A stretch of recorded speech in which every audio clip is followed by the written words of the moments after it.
Hello out there, Bob and Lou at the Two Old Guys Garage. This is going to be part 84, segment 1.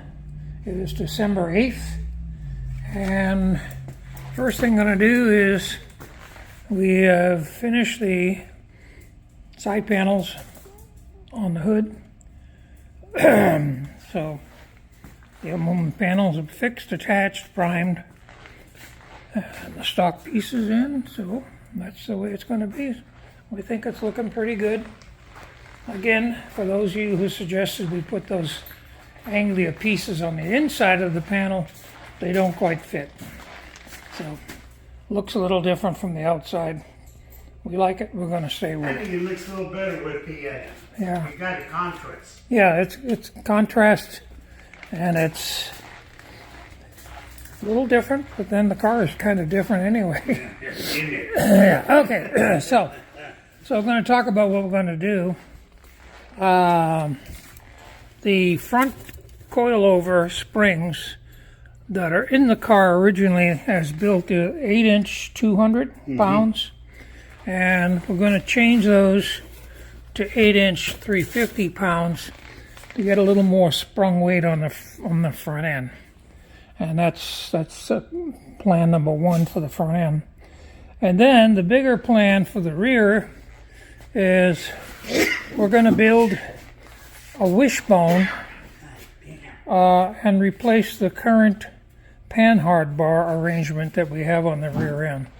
And this is basically what it's going to look like. Is here. This will go to the center, and this piece goes on here and slides back and forth. So this will all. This all fit in like that. So that gives you adjustment as the rear end goes up and down.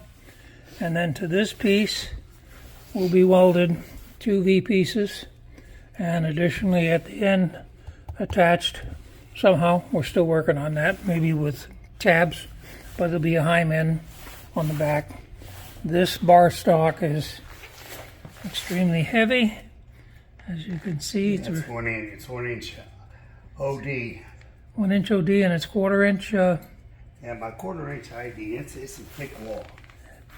Yeah, quarter. So that's pretty hefty stuff. That, of course, will be cut and welded here. Cross piece to brace it up, forming the eternal triangle. And then we'll take, when that gets on there, we'll pull the Panhard bar off and cut away the tabs that are on that. Be much better. It's actually an optimum solution for preventing side-to-side movement as opposed to the back. Yeah, see, this will be hooked. The transmission loop will be right in here. Yeah, that's the hoop, the round. And the jobber that goes, it's like that. This will be connected right there like that. Yeah, and this is where the drive shaft rides. Right, that's the drive shaft. And then the front piece will be welded, so it'll be underneath. And then this will go up and down. This will go up and down. It all works good. All right, so this is a shorty segment 1. It's colder than a witch's tit out there. Isn't it though? Yeah, I'm in Lou's heated garage, which is at 73, and I haven't taken my jacket off yet.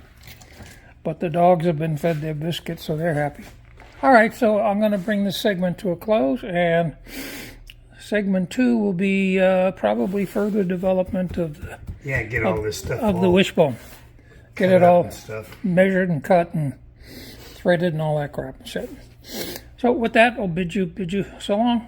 Catch you on the next one. Take care, everybody. Bye-bye. Local suppliers supporting good jobs across all 50s, but we're not done yet. Now we're investing.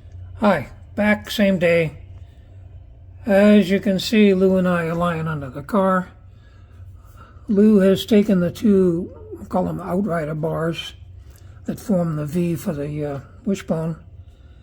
Drilled them, tapped them, got the heim joint that fits in the one end. Lou, you want to hold this bar up to show them where it's going to go? Okay, this baby here. It's going to go something like this. Okay, so we're going to put a longer bolt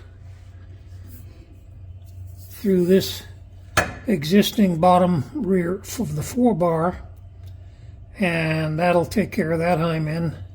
Attach that piece, and you can see it's going up in an angle. Alright, so show them how the other piece, the main pivot point is. And then this other piece will fit up in there like this. Okay, so there'll be 2 tabs. 2 tabs of holding that hymen. Squeeze. Alright. And then the bars will come from here to here. Right. This might be a little too long at this point. Right. I could shorten it if I have to. Yeah, give us a little more clearance to the rotating shit. However, it should kind of move up. Because it's going to go like that, and then it's just going to, it's only going to go a little bit this way. Yeah. You know, it ain't going to travel, you know, like that or that. Yeah. Shit, there's so much. Okay. If anything, you know, because the fucking this fucker here is going to be doing the rocky doos on the hind. Right. This way. Okay. Actually, this could be shorter. All right. So while I'm lying underneath here, one of the things, if I can show it, that Lou did is he put nylon bushings on the anti-sway crossbar to prevent that bar from moving back and forth and clicking and clacking. And then on the upper hind female joint, he added a washer in there to make sure this wasn't going to click and clack. So that's what, effectively quieted down? Yeah, there's still something in here making noise. I have no idea what it is. Huh. Well, you know what? That was way before. Yeah. You see the wires here? Yeah, that was way before. That's crush marks from at some point. Looks like the wires were way on the other side. No, they're right in a direct line. Bob, they're on the other side now. I moved the fuckers from the other. They were all on this fucking side of the gas or the brake line.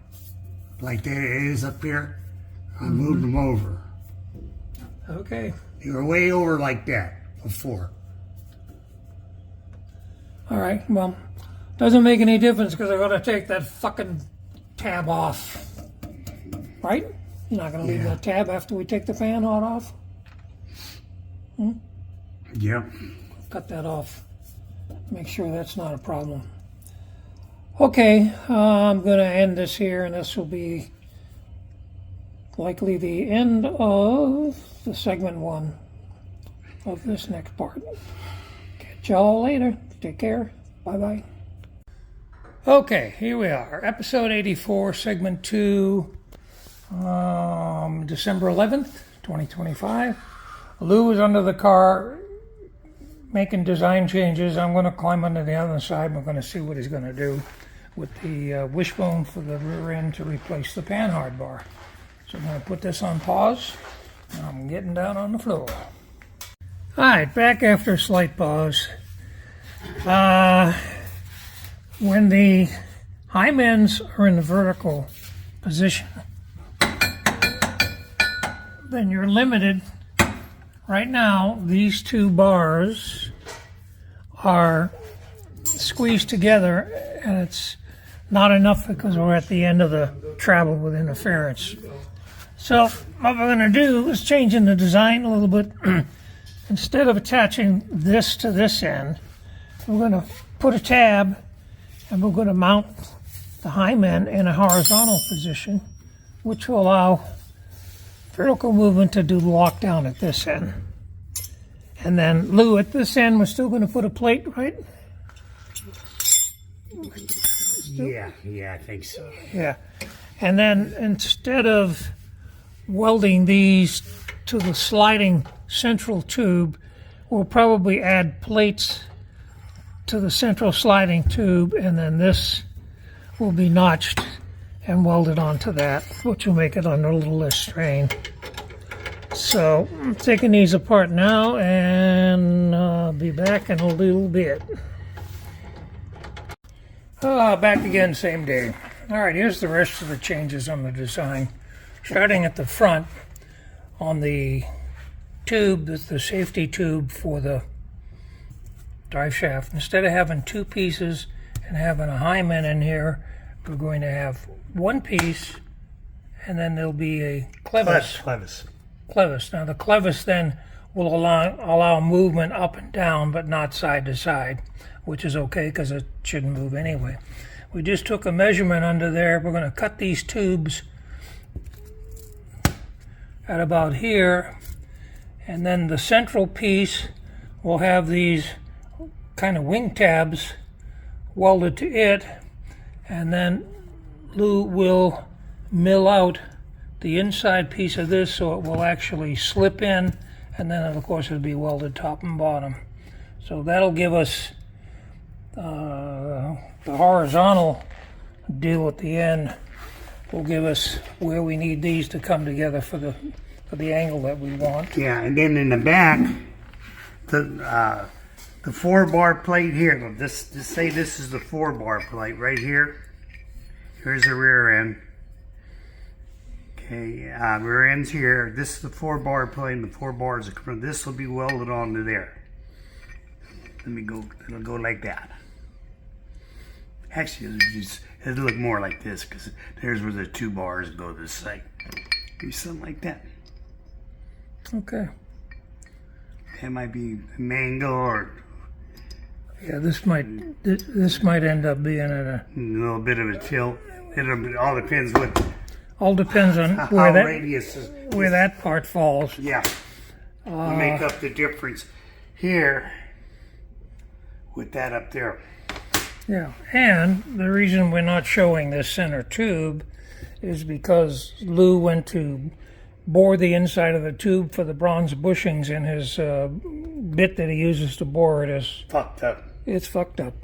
So he took it out to a local machine shop that we use on occasion when we can't do things, and they're gonna do the boring. And in fact, we may even have them bore it a little deeper and then put a circlip to lock the bushing in, so the bushing will be removable. Okay, so that should do it. I think what I'm going to do, this is again episode 84, segment 2. I think at this point I'll probably tack this on to segment 1 and maybe publish it this afternoon, so you can see that we're alive and kicking. Yeah. And trying to keep warm too. Yeah, it's cold out there. All right, so that's it. Take care, everybody. We'll catch y'all later. Bye-bye.